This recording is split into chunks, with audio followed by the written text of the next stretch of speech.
your life is on the line and you know that you're on an oxygen tank and they're going to put two in your head, see what you do. Because the bottom line is that me, I'm one person. I can never miss. Guy's not being loyal to you. How could you be loyal to him? Yeah. And whether you're your father or not. So, but it's always been hard because it was my father. The word came down, this guy had to go. We didn't know nothing about him until the last minute. And I liked him. I liked Billy. He was a nice guy, but... Welcome to the show. You got to hold them accountable. You're not the only one that's doing it.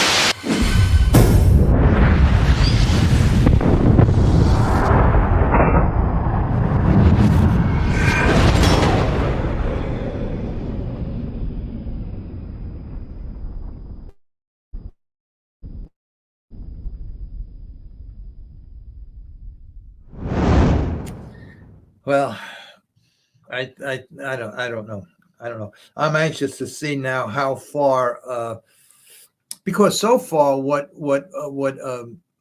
the other guy is saying,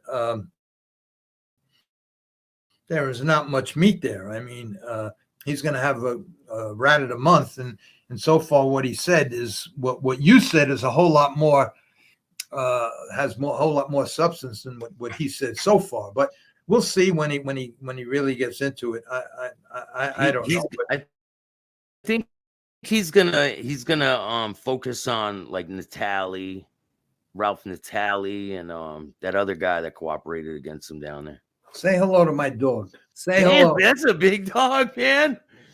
Say hey, Bobby. Hey, but I thought it was gonna be like this big.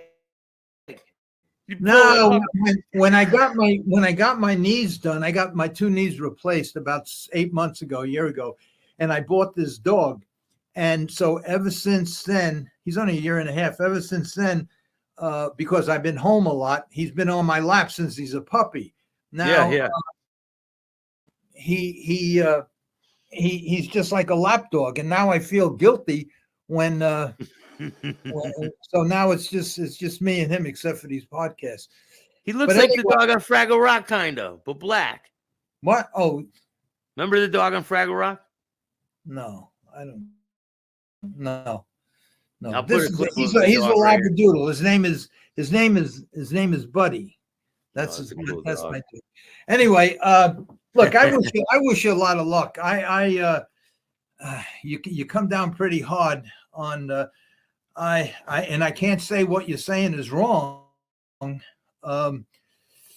I don't know, and you're getting a lot of action, and I understand what you're doing and why you're doing it. If you're going to have a podcast, and this is a podcast, and just like people hold you accountable, you got to hold them accountable. You're not the only one that's doing it. I mean, Mickey Scars is doing it with Gravano, and even Michael Franchise. he went toe to toe with Gravano. Yeah, and it all seemed, you're right in one way. Everybody is a cooperator. Them guys are all cooperators,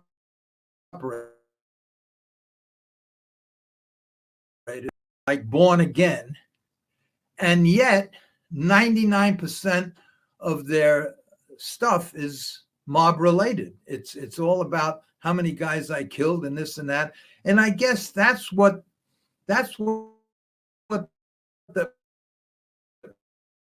and maybe it's can like, they save kids without that? Yes, they can. They can still explain the stories without glorifying the bullshit. Yeah, but you can't get the audience without the bullshit. That's the problem. The mob genre is so big now that it's like a false leader.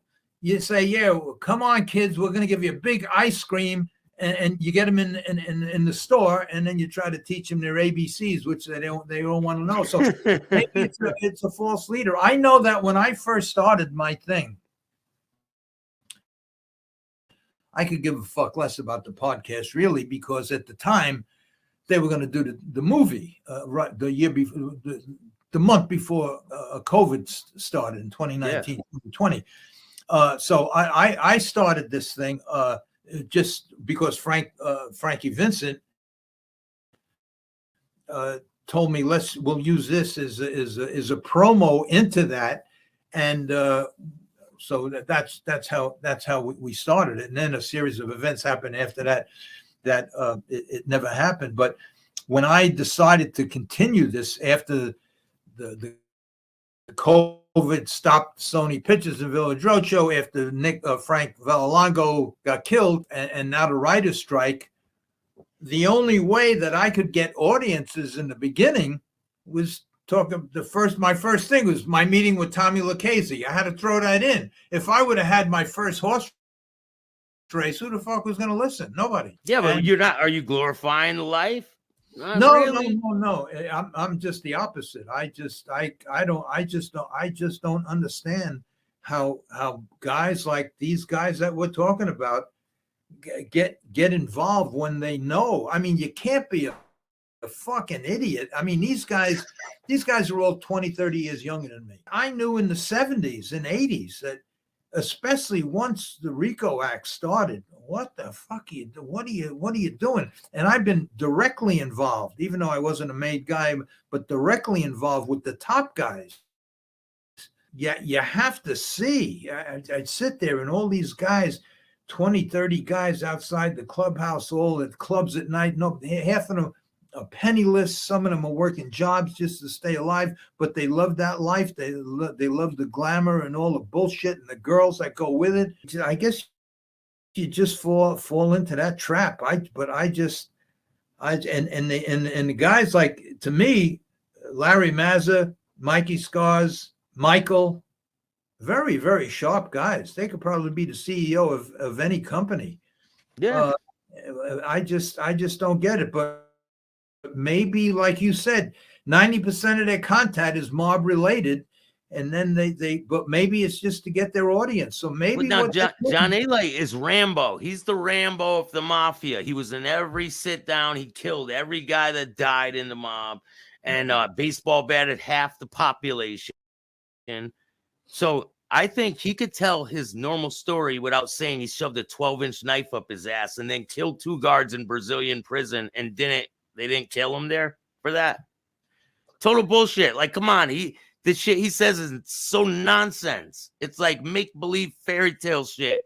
He said 5 guys with Uzis came to his property, right? Like on Scarface, creeping through the shadows. He heard an alarm going off. He grabbed his guns and he killed them all, right, on his property. And the cops never found the bodies. Well, what can I say? You know a lot more about that. Yeah, I mean, that's what you do. You look into all of this stuff. So I'm sure everything you're saying is 100% correct. I again make excuses like I just made. Maybe they have to talk about the mob stuff to get the audience, to let them know that, look, this is what I used to do to get the audience, but this is what I'm doing now. So help support this thing. I'm very shocked. I think I heard that Dominic Cavalli started some kind of a fund to try to help people that really need help, and that he was going to double the $50. I was shocked. I mean, if he has 15,000 subscribers, how could each subscriber not send in $10 at least? Bring the thing up to 15, 20,000. Mike puts on the other 20. Now you got 50,000. If you're going to help somebody, who the fuck are you going to help with $150? I was surprised at that. I thought he'd pushed out a little bit more rather than trying to help Gene Barillo. But whatever. I'm sure he's trying to do the right things. And maybe, just maybe, because there's another thing that I'm looking at. Every one of them is coming out with a wine or a gin or a vodka. Drink, some kind of alcohol, right? All of them need alcohol and cigars and knives and bats. They all need that. Yeah. Part of their collection. I don't know. Hey, look, whatever spins the boat. I don't know. Anyway, yeah, definitely. I'm going to have you on again. We're going to talk about some more things. When I was your age and a guy my age told me, yeah, but calm down. Just just relax, take it easy, and speak facts. This way, no matter what happens, you win. So that's my only advice to you. I started to watch your other show just before I walked my dog. The show with that Michio Monday. Yeah. I Yep. started to watch that. That just started, right? You just I started? have 2 episodes. There's 2 out. Yeah, I gotta. In fact, when we stop here, I'm gonna go watch that. I wish you a lot of luck in everything that you do. You obviously do a lot of research, and I don't know what else you do to make any money, but I wish you a lot of luck in all that you do, and just be careful. And if you speak the truth, you're gonna win all the lawsuits, and you don't have to worry about nothing. And you'll have a lot of guys on your side like me. Just tell the truth, and this way you can't have somebody like Mikey Scars going through a book or something saying that Bill was full of shit here and here and here. So right now nobody could say it. They could just tell you, just get mad at you for exposing people that maybe they have the right to be exposed. Who knows? You know, I don't know. I don't get into that. If they change their tone, I would change my tone, but they're trying to prove how tough they are, have omerta tattoos. You're a cooperator. Anyone with an omerta tattoo, fucking major red flag. Run away from them people. They're gonna tell on you. That's it. Like, it's just crazy. You know, like you said, we could talk. There's a million stories that I could tell you, and I'm sure, and you were kind enough to let me run my mouth. But anytime you want to do this again, we'll do it. In the meantime, I wish you a lot of luck. Just do your research, tell the truth, and don't worry about the lawsuits, because if you're right, you're right, and if you're wrong, you're going to get chopped up. So chop up the ones that deserve it, and that's it. My dog is nipping on my ankles. Go out. So good luck with your new show, and that's it.